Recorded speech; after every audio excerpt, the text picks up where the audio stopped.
Well, the festive season is upon us, and of course, the boss had to be back. So the Bolero gets a whole bunch of changes. What are they? Do they make it look better? What is it? Well, this video will tell all.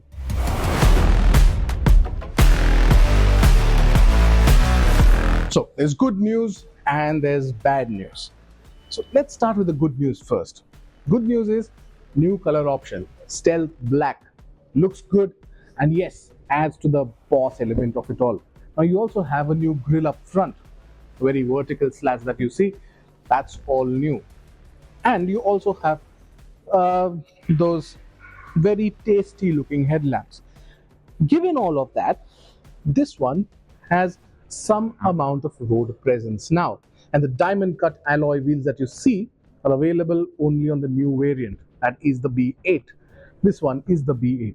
Rest, no changes on the outside, still as much road presence as it always had. Okay, two very important updates on the new Bolero. One is the touchscreen infotainment system, and two, steering mounted controls. Never had it, first time in the Bolero. But there is a problem.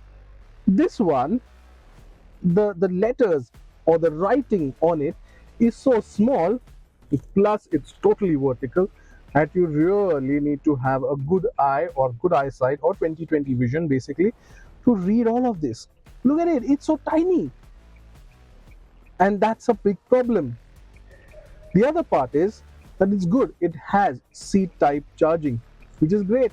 You have a USB-A port, you have a USB-C port, and then you have steering mounted controls. Another addition to the top end variant, that is the B8, which this one is, you get leatherette seats here.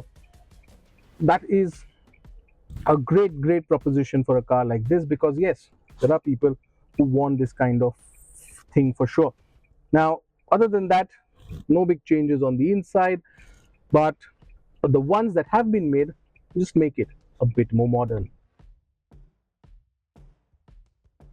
Now for the bad news. Well, number one, these side-facing seats continue to be part of the Bolero. No lap belts, no seat belts, nothing. Cause of concern when it comes to safety. And this has been pointed out earlier to Mahindra. Surprising, it's still part of it. The second part, you start questioning the rationale behind the B8 variant. Why is it even there?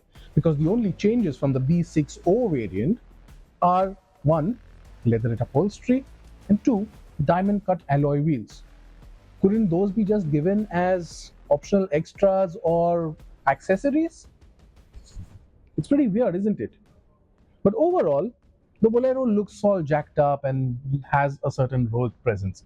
I've always loved the Bolero. But then again, these points stick out like a sore thumb.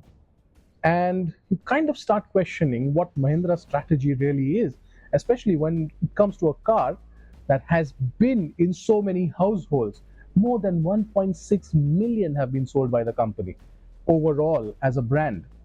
So you really start questioning why it was needed.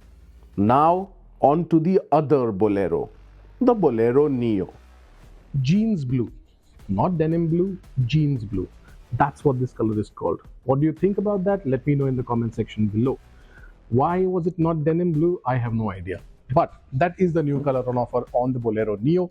Beside that, there is an interesting bit of play on the front grille as well, because now you get vertical and horizontal slats on it. Yay!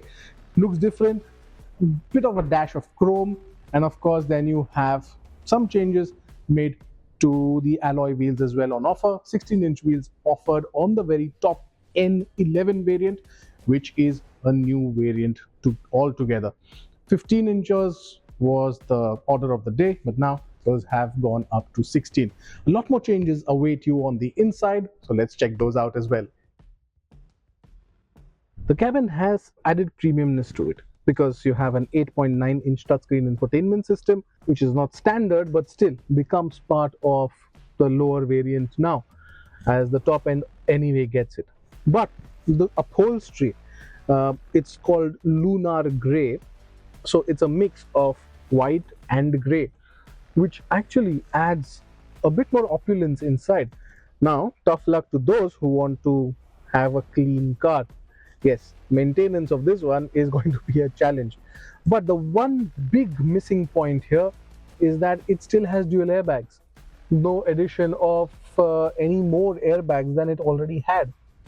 And given Mahindra's reputation of becoming quite the safety safeguard or the safety watchman, so to say, in India, and being one of the foremost manufacturers to aspire to have that 5-star crash test rating, that's a bit of a missed opportunity, I feel.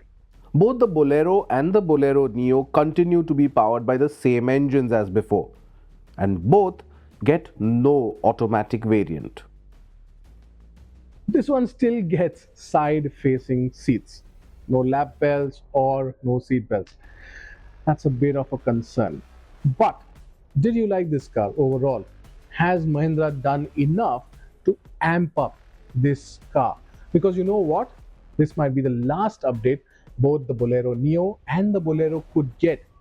And both are ladder on frame cars.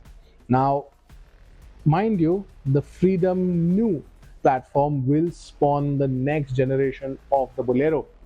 So, what do you think it will look like? Will it have round headlamps? Will it be more boxy, the ones that we saw in, at the 15th August launch of the company? How will that pan out? Let us know in the comment section below. And yes, do like, subscribe, and watch other videos from the Acko Drive channel. And now on to the prices. The Bolero begins from 7,99,000 rupees going all the way up to 9,69,000 rupees. The Bolero Neo, on the other hand, begins from 8,49,000 rupees, ending at 9,99,000 rupees. So the entire Bolero range now fits between 7,99,000 rupees to 9,99,000 rupees. Now, while these prices are extremely competitive, now we really hoped that Mahindra would have given some extra features in the car, especially on the safety front. Yes, two airbags as standard, well, not the order of the day. But then again, these prices are competitive. And yes, the Bolero has always been the bread and butter car for Mahindra. So with these pricing, we don't see demand slipping away soon.